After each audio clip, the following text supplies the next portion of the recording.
जब उपासक को अध्यात्म की चढ़ाई के लिए भगवत कृपा घेर के लाती है, घेर के लाती, शब्द पर रहे ना, घेर के लाती, आप नहीं आए हो, कहीं सत्संग सुना के, कहीं परिस्थितियों के प्रहार से, कई तरह से प्रभु की कृपा घेर करके हमको परमार्थ की चढ़ाई पर चढ़ने के लिए विवश कर देती है। अब मनीराम अपना खेल खेलना शुरू करते हैं। अभी तक तो संसार में खिला रहे थे, जान रहे थे मेरे फंदे के अंदर है, अब जाना कि मुझे फंदे में फंसाएगा।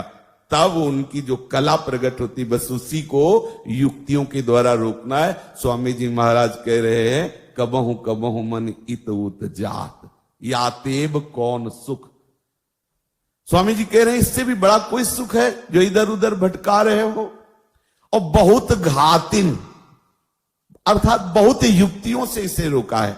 अब जैसे उपासक को एकांत कमरा मिला है, अब मन को चैन नहीं मिलता, वो थोड़ा खुले में अच्छा रहता है, थोड़ी स्वतंत्रता, उसी कमरे के भीतर घुसे रहना। आप उससे कमरे के भीतर रहना कहते हो, हम कहते हैं विश्राम स्थल मिल गया। पुराने संत तो गुफाओं में घुस के रहते थे, जहां ना खिड़की है, ना लैट्रिन है, ना बाथरूम है, ना किसी तरह की सुविधा है, और साधारण आदमी तो घबरा के बेहोश हो जाए। ऐसी ऐसी कंदराएं, गुफाएं यहां ब्रज में भी हैं, अंदर घुस करके और कोई देख न पावे, निरंतर भजन पर आए।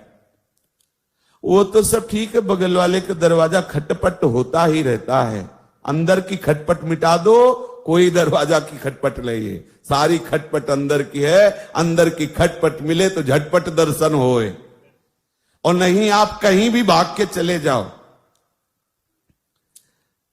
महादेव जी की कृपा से वृंदावन में जिन संत भगवान के चरणों का आश्रय मिला, तो मुझे लगा कि एकांत में विक्षेप है।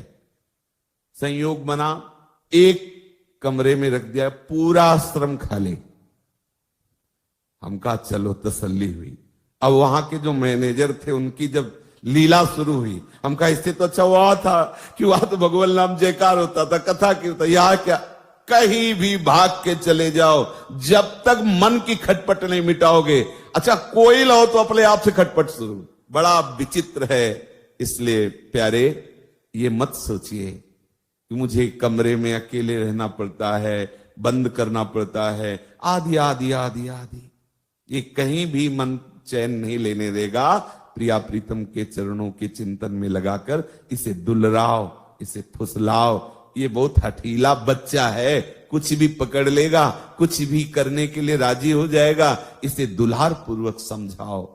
प्यारे, जब तक तुम इस मन के अनुसार चलोगे, तुम्हें कहीं शांति नहीं मिलेगी। हृदय की बात कहता हूं, सिर्फ भटकना है, सिर्फ अशांति है।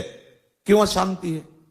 अशांति इसलिए रहती कि रजोगुण रहता है, मूढ़ता इसलिए रहती कि तमोगुण रहता है। सात्विक भोजन करो, सात्विक चिंतन करो, तो आपका मन शांत होने लगेगा। और सबसे बड़ा मन को शांत करने का टेबलेट है, जो चाहत है नित्य सुख, अरु मन को विश्राम, हित ध्रुव हित सो भजत रहो, पल पल श्यामा श्याम। श्यामा सच्ची वालो, बड़ा अमृत मिश्री है।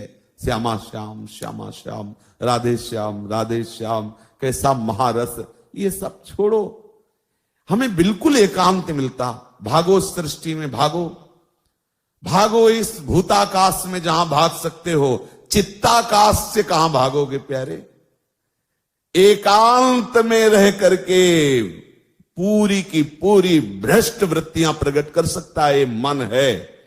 और समाज में रह कर आपको परमहंस बना सकता है, ये मन है। बस इस मन को श्यामा श्याम में लगाना है।